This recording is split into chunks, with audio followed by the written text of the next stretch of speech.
Yes, ndizera ko mumeze neza bakunzi ba Africa Info News TV.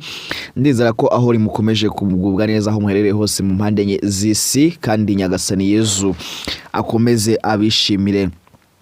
Ni Africa Info News TV rero, ni Pazo umuhungu wanyu. Ndagarutse ngo turebe ese byifashe gute hirya no hino ku isi, ariko cyane cyane tureba ese murasirazuba bwo hagati niki kiri kuvugwayo, niki kiri gutangazwa n'abakomeye ku isi uyu munsi.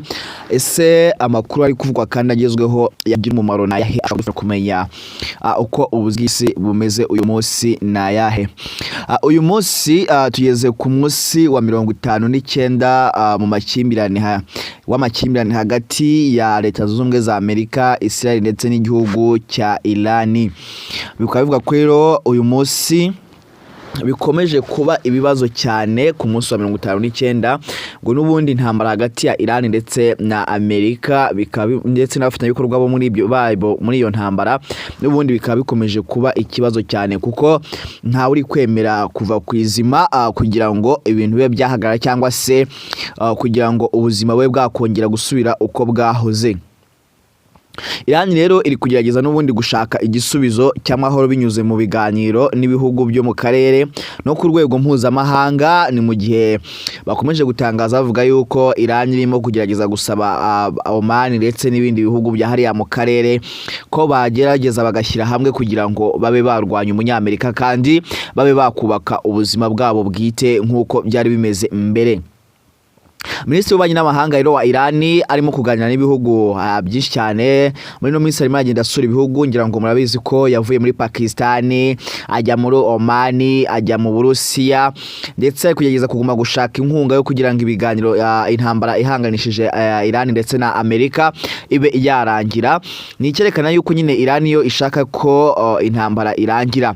Gusa ariko uyu munsi n'ubundi Amerika ikomeje kugenda yanga ibyifuzo bya Iran, cyane cyane icyifuzo Amerika ikomeje gusubiza inyuma ni icyuko Iran iri gusaba yuko intambara yahagarara mbere, hanyuma ibindi biganiro bikazaba bikomeza nk'ibya nucleaire cyangwa se bijyanye no gufungura Strait of Hormuz. Ibyo ngo bikazaza bikurikiyeho ngariko intambara yabanje guhagarara burundu. Ibingibi kandi Iran irimo kubisaba, ivuga yuko ntago intambara izahagarara muri Iran gusa, ahubwo izahagarara no muri Liban, aho Hezbollah ndetse na Israel birimo birwanira cyane hariya Beirut. Ngo naho ngo bizabanza bibe bihagaze kugira ngo amahoro abanze aboneke. Namara kuboneka ngo ibindi biganiro kujyana na nucleaire cyangwa se ibijyanye na Strait of Hormuz bizaba byakurikiraho cyangwa se bizabe byabona kuvugwa.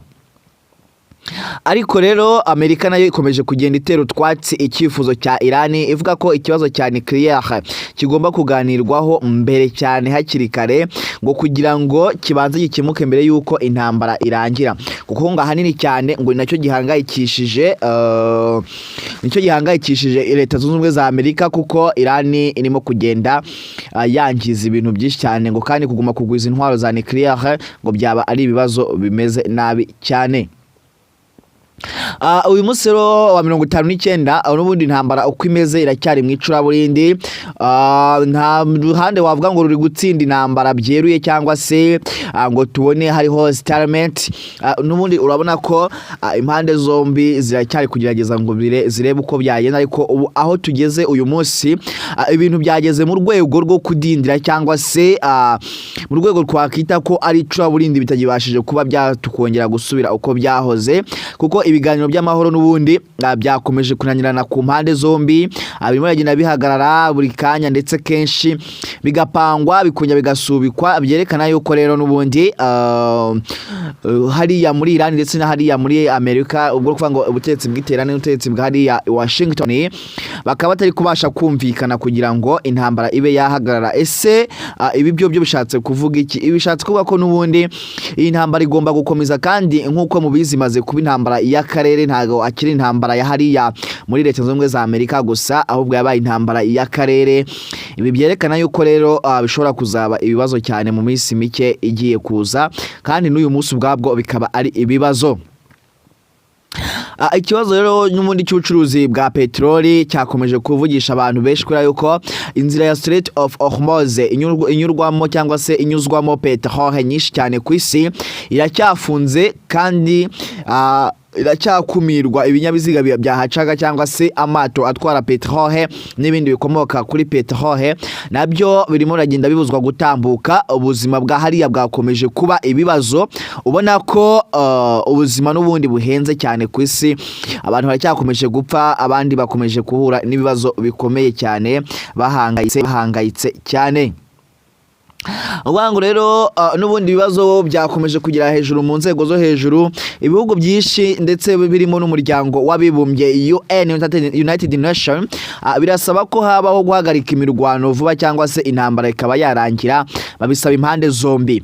Hari impaka rero zikomeye ku bijyanye n'uko impande zombi zubahiriza amategeko mpuzamahanga, bamwe banashinjanya kuyarengaho, harimo nko gufunga ibyambo bya Iran. Bamwe bavuga ko ibyo bintu bidashoboka cyane, ko bagenda bavogera ubutegetsi bw'igihugu cy'abandi, ngo ibyo nabyo ni ikibazo gikomeye cyane. Intambara rero n'ubundi urabona yuko ikomeje kuba mbi cyane, ko muri Liban hoho imirwano n'ubundi iracyakomeza, nubwo hari agahenge kigeze kutangazwa mu minsi yashize kuko habayeho agahenge k'iminsi 10, ariko muri Liban hoho biracyakomeye cyane.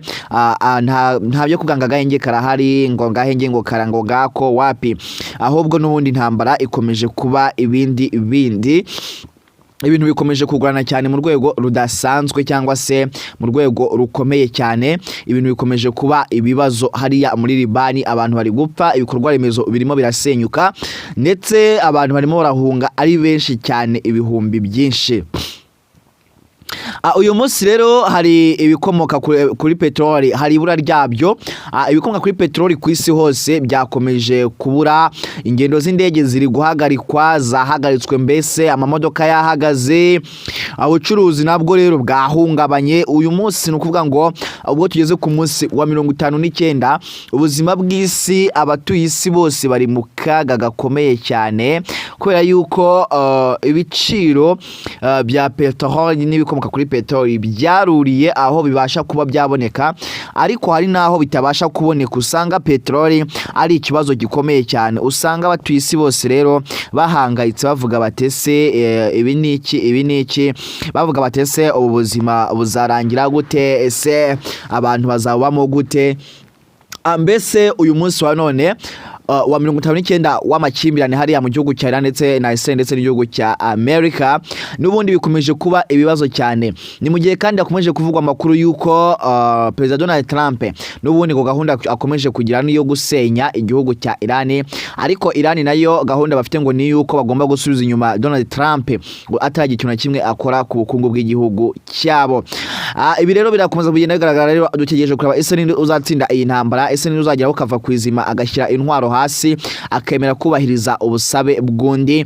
Ibyo ngibyo rero nta handi muzabisanga uretse hano kuri Africa Info News TV. Mukore subscribe, wowe utarakora subscribe, usharinga, utarasharinga, ibindi byose mukomeze kugira impagarike n'ubugingo. Nyagasani Yezu abishimire kandi uyu munsi ubahire, uyu munsi ubabere uw'ibyiza, muronke ibyiza byose.